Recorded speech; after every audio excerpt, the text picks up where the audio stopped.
I want to start out with a thank you to the ASA, not only for inviting me to be here to speak to you today, but also for the many things that the ASA has done for me personally as a member artist for approximately 40 years. I think I've been a member. And it's provided a lot of wonderful opportunities for exhibiting and for getting to know other artists. And I think that that's been a very, very valuable experience to me, and I'm sure to most of the other members of the society. I think it's very important for artists to see the work and to learn how other artists think. I designed this talk today really to address mainly two audiences. One is the people who are trying to understand a little bit about art, and then also to my fellow artists who maybe will find something in here that will help them in their art practice to understand maybe slightly different ways of thinking. Right now, we're sitting in the gallery, this new gallery of the ASA, and we're really lucky to have this. It's a fantastic thing, and there's a great show on right now featuring works from many, many artists in the ASA. And you'll see here a great diversity of art. And in my talk today, what I intend to do is to talk about, I'm trying to give you a little bit of an idea of what goes on in my thinking as I'm producing a painting. I'm pretty much a painter. I paint in watercolor and acrylic. And so throughout this presentation, you will see some examples of my acrylic painting and a few watercolors as well. And they'll be interspersed with other paintings by fellow Canadian artists. And these are to illustrate some of the principles that we use in putting together a work of art.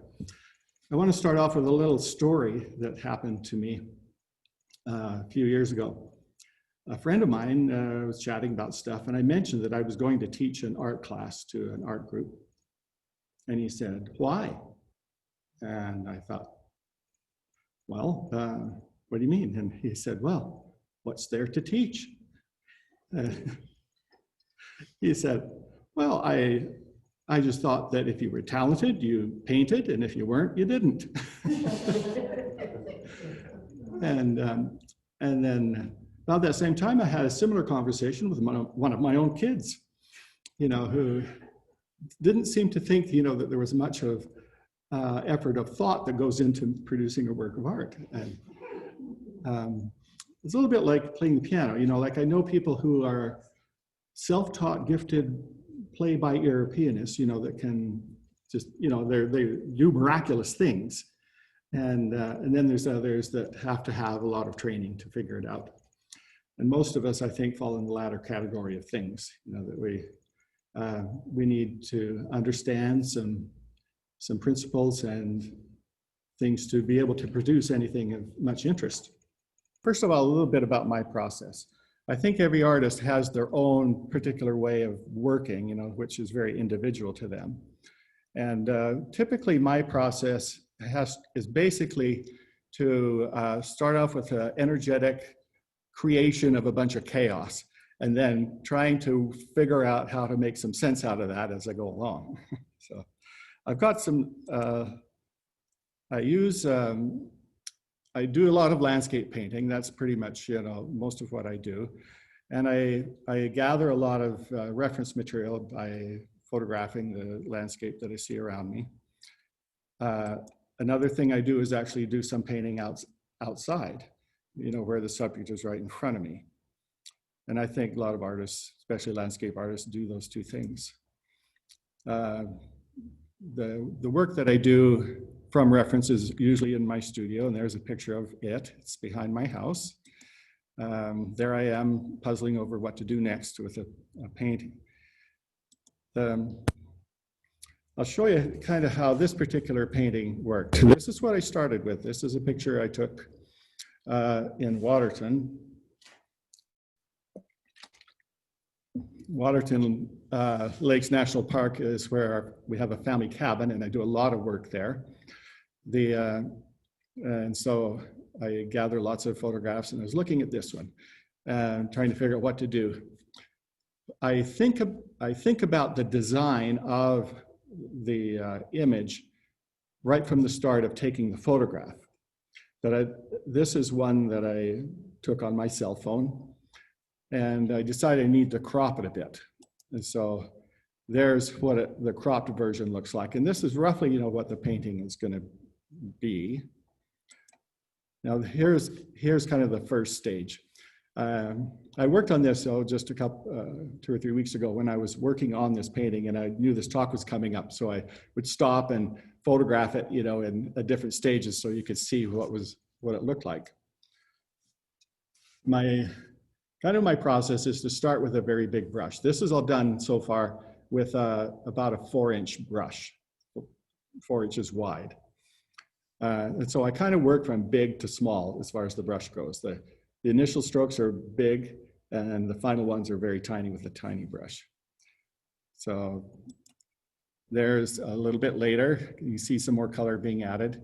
And so up until this point, you know, it's quite fun and carefree, you know, kind of put the major shapes and colors in where I think they could go, and start refining things, add a little bit of detail in the foreground there. Notice what happened with the red path. There's a kind of a pathway around. Oh, you're not seeing the cursor. Oh, guess I won't worry about that. Anyway, you see the red pathway there. And so in this version, I started getting rid of a bunch of that red color because making a judgment about that. So refine more things, kind of tone down some of the colors, add lots more things. There's a lot of deciding what to do in an abstract way. And this is one point I want to make right now, and because I might skip it, and it's kind of the key message, is that my process of painting is really thinking abstractly. I'm not concerned, even though there are mountains and trees and lakes and flowers and stuff in this picture, I have to translate all of those things into shapes and colors and lines and textures and stuff. And we'll see more of that. So I see it all as an abstract. And there's, I think, the final one, how it ended up. It looks slightly different color cast because it's taken with a different camera than the others all on the cell phone. And this is probably a more accurate color for it. Oh no, this is it. This is you see that color shift in it. But anyway, there's the final result. And then here's a little kind of zooming in on the, you know, I like to think that if you took a close-up view of any part of the painting, it would be an interesting abstract composition. So the whole thing is, in effect, a large abstract made up of smaller ones. So there's the actual painting again. So the thing that drives this abstract thinking is really thinking about the art elements and principles. And I was taught these at university in Design 101. And it's really been some of the most valuable lessons I think I ever had. And I know many of you are artists that are watching this and probably already know all this, so I apologize for kind of being repetitious about it, but it's maybe interesting to have a look at this and how it's applied by some other people. Now, the way I think of those art principles and elements is that it's like cooking, that we have access to basic ingredients. These are the things that our crepe is going to be built out of, and it's the basic ingredients that come in a recipe. And then the principles of art relate to the instructions of the recipe, which give us the directions, you know, on what to do. So there's all these decisions we have to make when we're painting that you know, if we understand the principles, that helps us identify the problems and figure out how to solve them. So back to the elements, so start with them. I'm just going to run through kind of some basic ones. Now there's all kind, I've seen different lists of what these elements are, but I'm picking a pretty basic one. So line, I think, is really the beginning place of lots of art. You know, it's what we do when we're sketching and drawing and sorting out ideas, you know, kind of working with lines.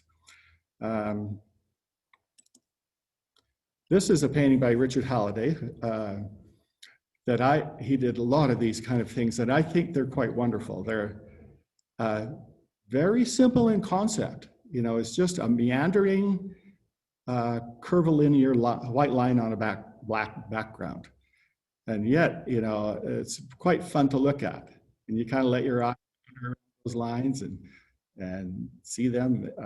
You know, I think it's maybe not as easy as it looks, but it's a very effective use of line. And those are curvy lines, you know, which are gentle and, you know, quite fun to look at. If they were all jaggedy lines, you know, it would be totally different emotional experience. This is one of my sketches, you know, with a marker. There's some kind of a close-up of it. So you just see this drawing is made up of lines. And places where I want a darker shape or some shading or something, it's just cramming those lines closer together to make that, but it's all very linear. This is by Seika Owen, who is a fellow member of the ASA, and many of you know her. She's an abstract painter. And I put this one in my line chapter here because I think these horizontal lines in the upper part of this painting are very interesting. You know, they're interesting partly because of their color more than the fact that they're just a straight line. But isn't it? And if you look below, at the bottom part of the painting, I have these shapes that are almost like wide lines that you know, have a loose organic kind of feel, but the horizontal lines they're very calming, aren't they? You know, a horizontal line is by itself a rather mundane thing, but it also has an effect on our emotions and our feelings. Shape is kind of, I think, the next important thing. You know, everything, you know, we deal with shapes. One of the master of composing with shapes was Lauren Harris, one of the group of 7. Here we have this mountain, you know, and it's all reduced to a number of fairly hard-edged shapes and very, you know, they're kind of modeled a bit, but, you know, not a dramatic range of colors here, but the shapes are very interesting. And this is also by him, Lauren Harris. This is later in his career, and he kind of abandoned so much the mountains and things and started painting these things based on his religious philosophies. But now it's much more geometric. There's still shapes, but totally different kinds of characters of them. And the coloring of them is a lot more exploratory.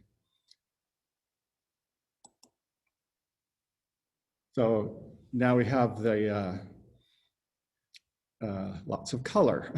You know, color, when you introduce color, you introduce a whole complicated batch of decisions to think about and things to figure out. And I'm not going to take a lot of time on color because rather than discuss it a lot at this point, I would suggest that as we go through the other pictures, you even if we're not talking about color, you look at the color and how it's been dealt with by the various artists that we're going to see. So this is one of the Tom Thompson little outdoor paintings.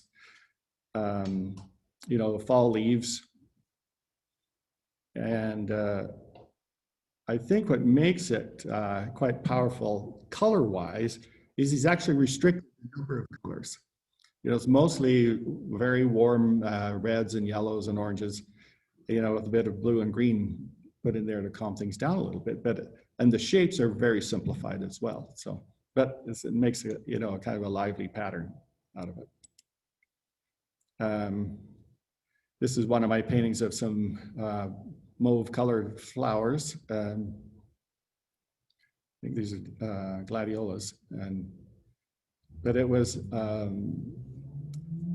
an interesting challenge for me to think about the variations of the colors and some of the other colors that could work well in a harmonious way, with those purples. Texture. Texture in two-dimensional art kind of comes in two varieties, I think. This is another one of my paintings. I put this one here because it shows the depiction of natural textures. So, like, what you're looking at is a painted picture. It's just a flat piece of canvas with some paint on it. If you rub your hand on it, it wouldn't be lumpy or anything. But your eye looking at this can get the feeling of the solidity of the rocks and the fluidity of the water and the texture of the foliage around and all that kind of stuff. So it's implied texture, not real texture. In this one, this is, and it's hard to see this, but this is by Jean-Paul Riopel, Quebec painter. It's done in oil paint and it's very large. The color is interesting, but it's also laid on there with thick paint with a palette knife. So if you were to actually rub your fingers over the actual surface of this painting, you'd feel a lot of lumps and bumps. But that texture, physical texture, contributes to that. In the elements of art, one of the words that always appears in the list is form, and it's also the hardest one to get at least for me, to get my head around what it actually means. It can mean a lot of things. Pretty much what one of the most common definitions of form has to do with a three-dimensional object. And it's a word that probably has more use and importance in sculpture than it does in two-dimensional painting. But even we painters, can think about the three-dimensional aspects of form. It also, I think, has a broader meaning in that it can talk about more or less the coming together of all the things you're doing. For example, this is by Claude Toussignon, another Quebec painter, who is a color field painter. And I think in his work, probably the decision about the form comes very early. And what it is, it's going to be a square painting divided up into rectangles with different colors. Like, that's the form it's going to take. I don't know if that makes sense. Now you look at that. So this painting is also about color. It's also about shape. Both the colors and the shapes are very simplified. And it's kind of fun that he's got that little dash of yellow in there to give it a bit of a surprise. There's also, as I looked at this one, I saw a few other surprises that I was kind of curious about. That it looks like the kind of painting that would be very easy. If you've got some paints and some masking tape, away you go. But everything is thought out in a very, very critical way. If you look, there's kind of divided into three vertical columns that are more or less the same size. And then they're subdivided by vertical or horizontal shapes. But if you see the small, in the left-hand column, the top blue bar across, and then jump across the other side, and there's a narrow orange bar. They're not quite lined up. I'm kind of a person that likes to line up things, in grids, and they're not. He's kind of disturbing the grid a little bit all through that. And I think that's very deliberate because it kind of gives it a little bit of life. If it all stuck to the perfect grid, it would be a little deader, I think. But I don't know what actually was going on in his brain. I'm just making that up. This is, and I put this one by Jack Bush in juxtaposition to the other one because this also is an arrangement of carefully thought out colors. But the shapes are very much more random. You know, they're not geometrical at all. You know, kind of wild brush strokes, but it, you know, it also creates kind of an interesting. You can mute your computer so that the notifications are. Oh. Sorry to interrupt. Is it? Yeah. Will they be able to hear it? So? Yes, they will be able to hear it. It would just be muting your volume, but they will hear your microphone. So it should be just on your computer, just how you turn up and down the volume normally. Oh. Yeah.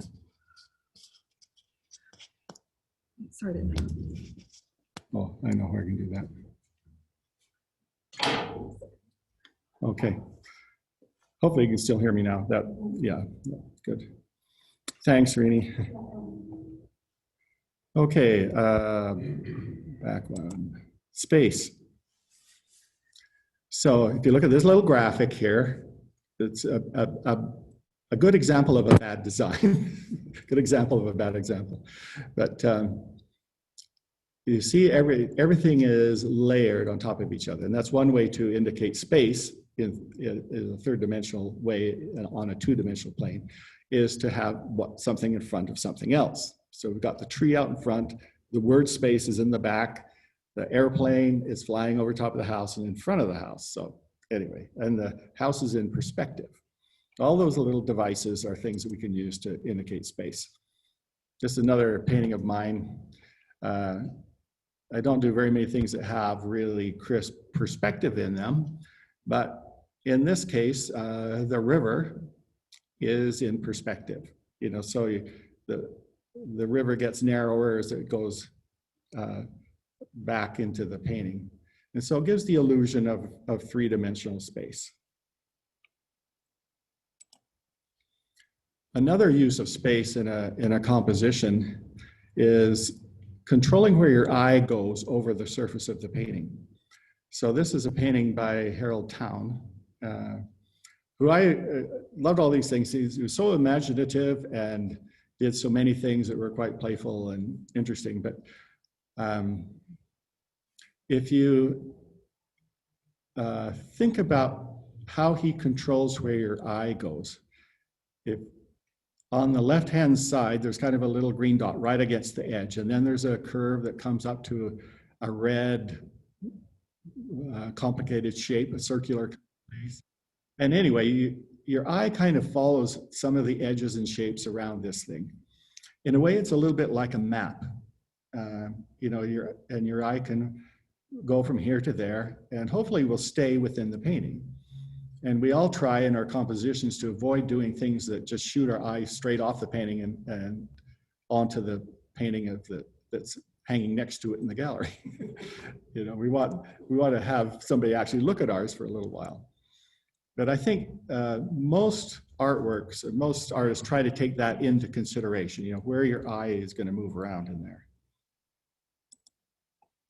Okay, so there's our list of elements.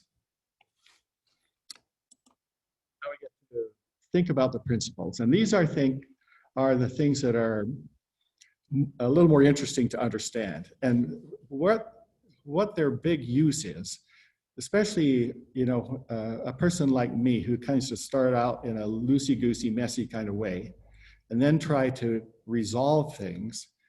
Applying these principles is the way to solve the problems and make decisions about what to do next. And we'll have a look at some of these now. Contrast, easy thing to understand. But contrast has to do basically with any set of opposites. You know, in here, you know, in that word, it's light and dark, you know, black and white. You know, light and dark is a very common one, and it's a powerful one, you know, for painters to use. And sometimes, often, if I'm looking at a painting and thinking something's not quite right, quite often it'll be something is not contrasting enough. Something's getting lost, you know, and you can solve that, you know, by creating better contrast. This is a painting by Emily Carr. This little church in the forest. I think it's a very symbolic kind of painting. You know, you know, we kind of think about good and evil in terms of black and, you know, light and dark, you know, and here's this little symbol of good in this rather quite a violent, striking kind of dark background, you know, with lots of stuff going on in there. But the rendition of the church is very simple. And so not only do we have a contrast between light and dark, it's between simple and complicated. And, you know, so it's, you know, an interesting idea that way. This one is a painting I've always loved, you know. I debated whether to show this one in the texture bit, you know, when I was talking about texture, because here we have the picture of this boy reading a book up in the hayloft, and you can really feel that hay, can't you? You know, it's just, it's very, very almost prickly. You can feel it, you know, but I'm sure the surface of that painting is quite smooth. But what he's also done is he's used the contrast of light and dark to a great effect. Notice how, you know, the subject's face, you know, the boy's face is kind of in shadow there. He's not very well defined because we're not looking at that. What we're looking at is what he's looking at, which is that page in the book, which has got a spotlight on it, you know, and it's really a dramatic. So that white page there next to the most dark place in the whole painting creates a focal point, you know, that's very powerful. By the way, the name of that painting is, oh, this is by George Reed. The name of it is Forbidden Fruit. Now, movement. You talked earlier, you know, about your eye moving around the painting and all this, and that's part of, or a lot to do with what movement is in a painting. Even if you look at this graphic, by the way, all of these photographs and things I'm using in these graphics are from PowerPoint. They have a lot of free things to use. So, but your eye kind of follows those multiple curves around here. And the same thing kind of happens in this painting. There's another Tom Thompson painting.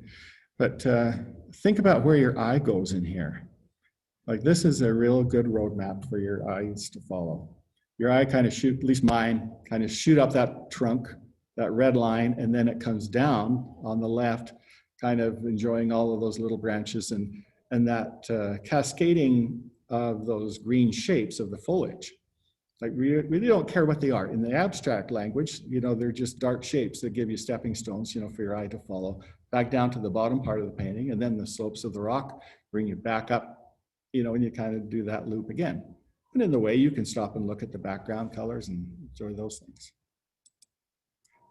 Repetition. It's one of my favorite things.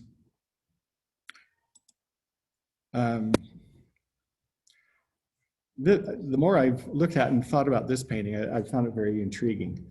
At first glance, it doesn't look really exciting.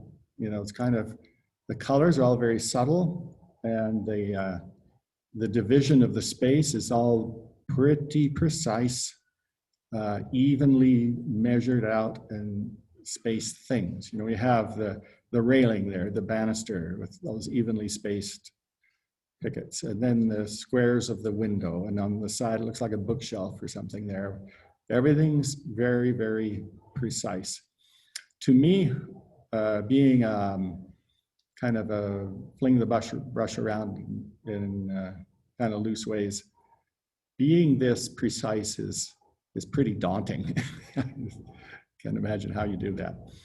But so what becomes interesting are the variations, you know, the different sizes of all these things. Lots of regularity in there, but lots of subtle variation as well. And sometimes in most of these paintings, we'll notice that, you know, of the list of 8 or 10, how many elements there are, you know, all these ingredients, most painters do not throw everything into every painting. You know, like this will be mainly about shapes and subtle colors. You know, there's not a lot of other textures and things that, you know, they worry about putting in there. Be very selective. So we're talking about repetition. Now, rhythm is a cousin to repetition. Now we have just repetition with variation. And if you look at this picture of the blossoms on the tree, cherry blossoms, I expect, I don't know. You see the same things repeated, but they're repeated in different sizes and different angles and different ways. This is a painting by Ron Bolt, and it's don't you find this a very calming thing? You know, the thing that's repeated are these waves. You know, it's kind of there's not a lot of them. But the interesting one is just in that band in the foreground where you have the light and dark elements. Kind of they have interesting curves. They're kind of repeated with lots of variations, you know, and they become, I think, you know, quite fun and interesting. This is one of my paintings, and we have this row of vertical aspen tree trunks, and they're basically lines, light-colored lines against a dark background.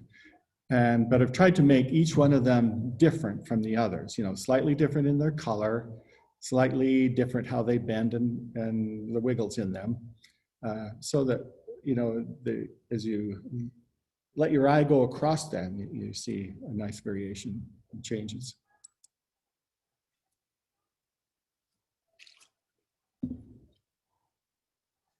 Emphasis is an important thing. You know, we talk about focal points, you know, and sometimes, you know, we have a place for your eye to go, you know, an emphatic place kind of gives you it grounds you, it gives you a bit of an anchor for understanding the piece. One of my favorite examples of this is this painting by Lauren Harris, again.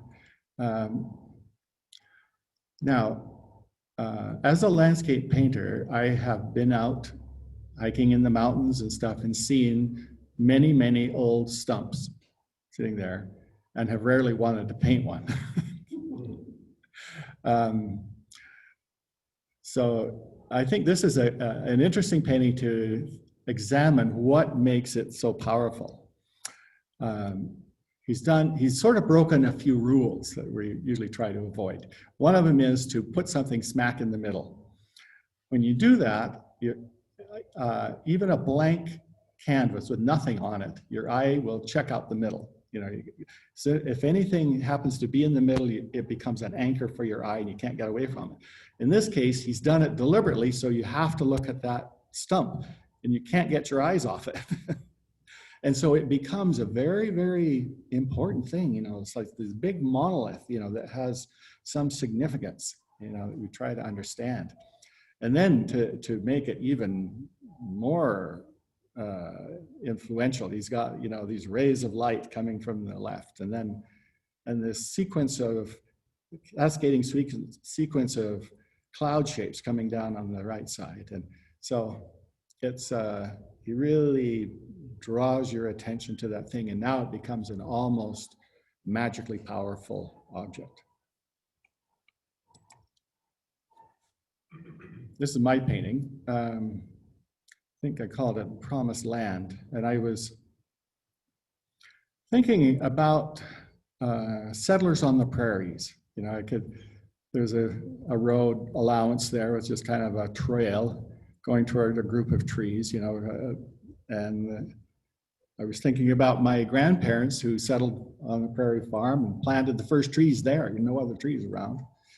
And so, and what their hopes and dreams were and all this, you know, so that was an important thing to me.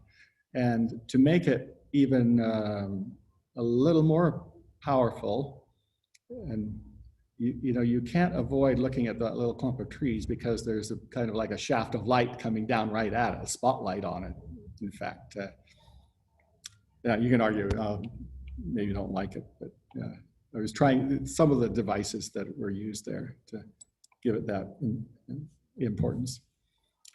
Proportion. I thought this bird was a good example of odd proportion.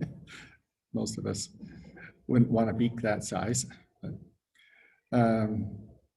it's where we, you know, something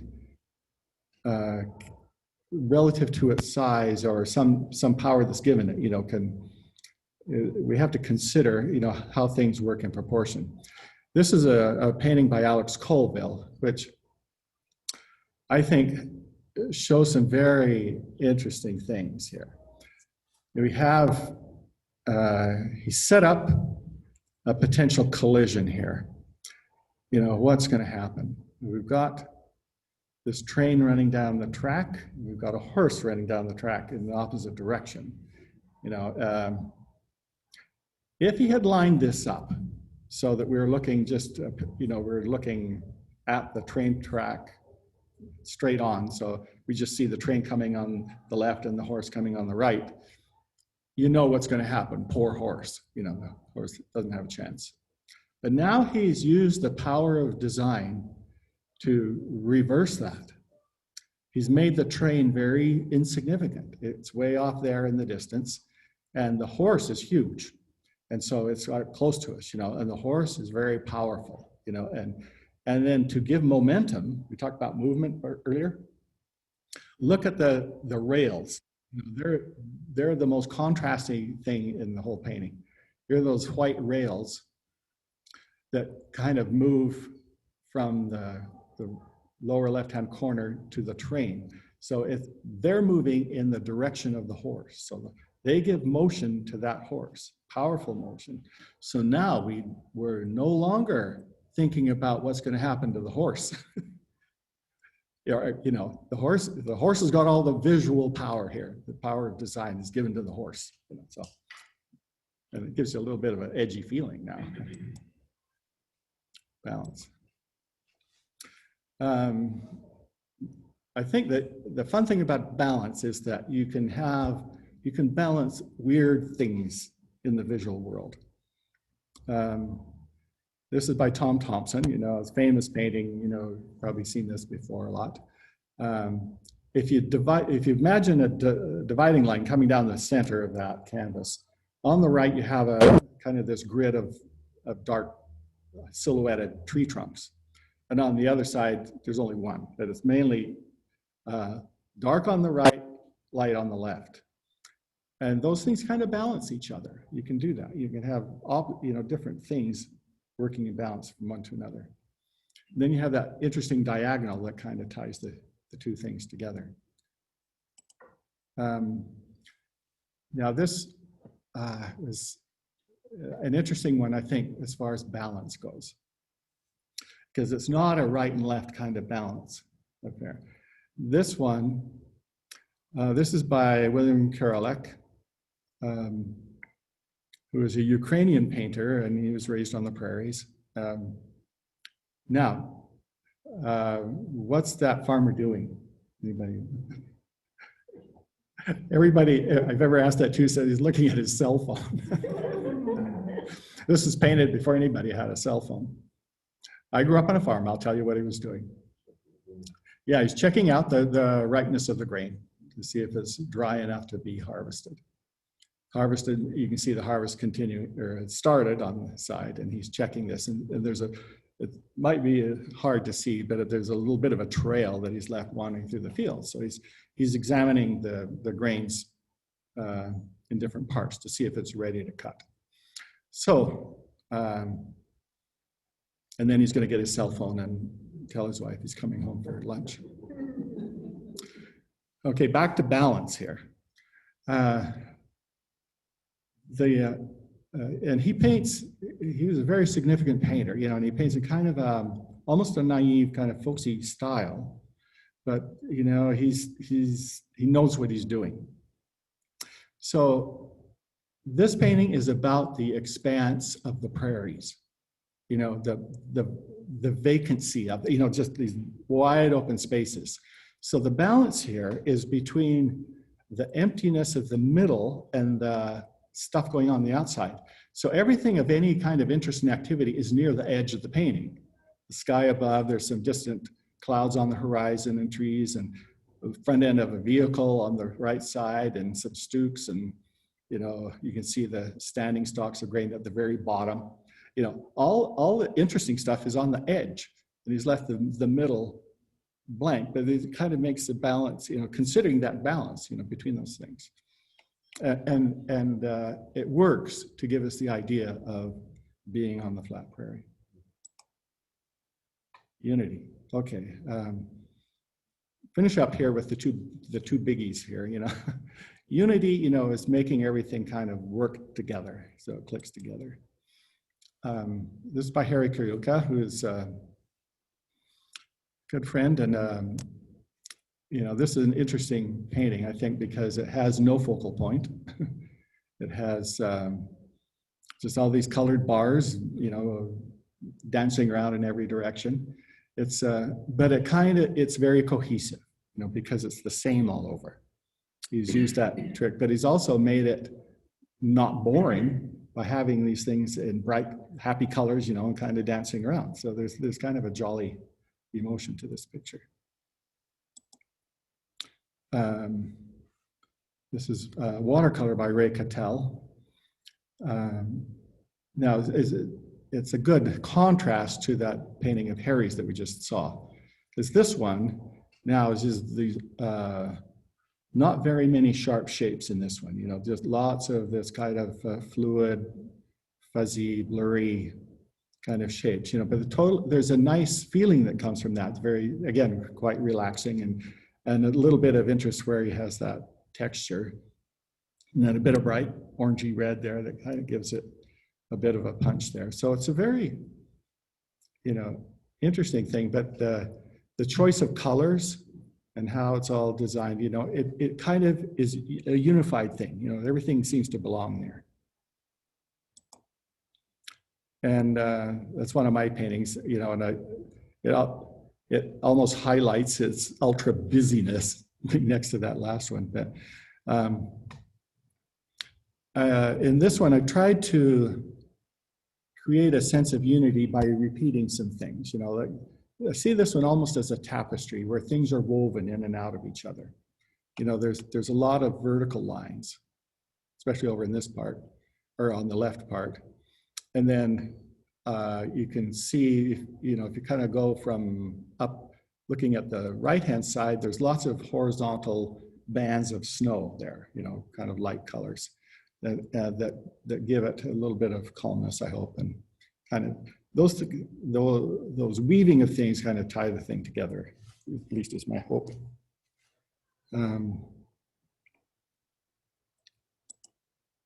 Harmony, and this is probably a tricky one of all to achieve.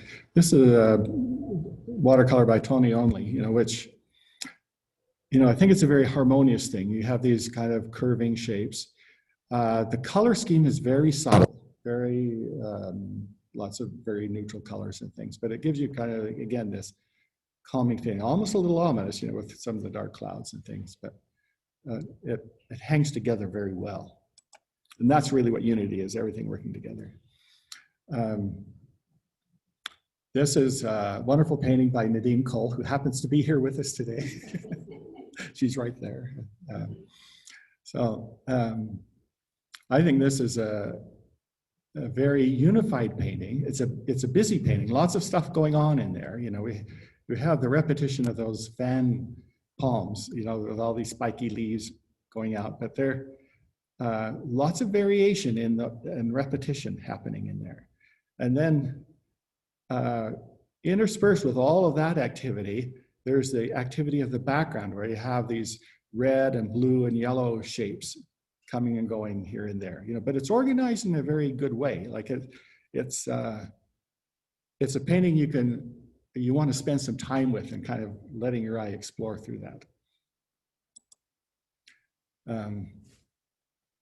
Another one that I think is unified, try to think, well, what is it that's making it unified? It's lots of bright color, lots of interesting, intricate shapes, lots of stuff going on in here. But it's very controlled and everything works and functions properly in its design. This is by Vivian Thierfelder. And she's a great one to combine the intricacy of a photographic type of representation of these flowers with a very bold graphic design as well. So she has all these things going on. It's a very challenging thing to do, but it gets you very excited. I think it does me anyway, to see what she's accomplished there. And this is by David Harrison. And one of his pieces is here in the gallery over there, or two of them actually. Totally different kind of approach here. And I'm going to zoom in on this one a little bit so you can see kind of what's happened there. You know, what he's got, it's very geometrical with a bunch of squares and lines, and, you know, everything is measured. And there's a layering of these rectangles. So he's just dealing with rectangles and squares and these lines, except for, and this kind of comes as a bit of a surprise, is that layer that has the blurry textured shapes in it. And so all of those things add some exciting interest in it. You know, like he's gone to a lot of work to make things geometrical and very precise, but he's put in a few question marks in there. What's going on? Like, if you look at the bottom, you see these yellow shapes piled on top of each other. If you look at the bottom layer, there's kind of on the right a smallish one and one that's bigger. You know, they weren't exactly the same. You know, he's got these variations in there that give it, you know, they bring it to life, you know, because it's not just so irregular. So there's our principles. I think that it's interesting to look at these principles as well, how they affect all the other forms of art. You know, they all deal with these same kinds of music and literature and drama, everything, you know, dance, all will incorporate some of these things. And so, and as I began at the outset saying, you know, applying these things helps us to solve problems, at least in my life. Yeah, that's what they do. You know, if I look at something and think, this isn't working, it's not right, you know, it generally comes down to something's out of balance, something needs more or less contrast. The rhythm needs to be changed a little bit. You know, things need to be tied together. It provides the clues what to do. So there we are. So there we have all the things. I think I was going to talk a little bit more about how these are applied, but I'll just run through this very fast. This was a painting of a forest fire area above Marble Canyon in BC, and is kind of trying to abstract this a bit. And that was one stage, you know, and this is where I kind of got involved with all these lines representing those burned trees. But I had a great deal of fun, you know, in figuring out the colors and kind of the abstract qualities. It's in doing abstract paintings, you know, where this process becomes, I think, very important. This one, the colors are fairly neutral and everything. It's kind of let this evolve organically. And I won't go on more about that. And then I've done a series of irises, you know, which I find fun flowers to paint because they're so interesting shapes and wild colors and things that can really explore a lot of application of all these elements in those kind of paintings. So there we have it. I hope this gives you a little bit of insight, you know, what's going on in my head once in a while. And I hope there's a clue or two in there that will be useful to you. Thanks so much for your attention and putting up with our grappling with the technology, and I hope it. There's my website if you want to go there, and a few credits. Thanks to everybody who let me steal their slides.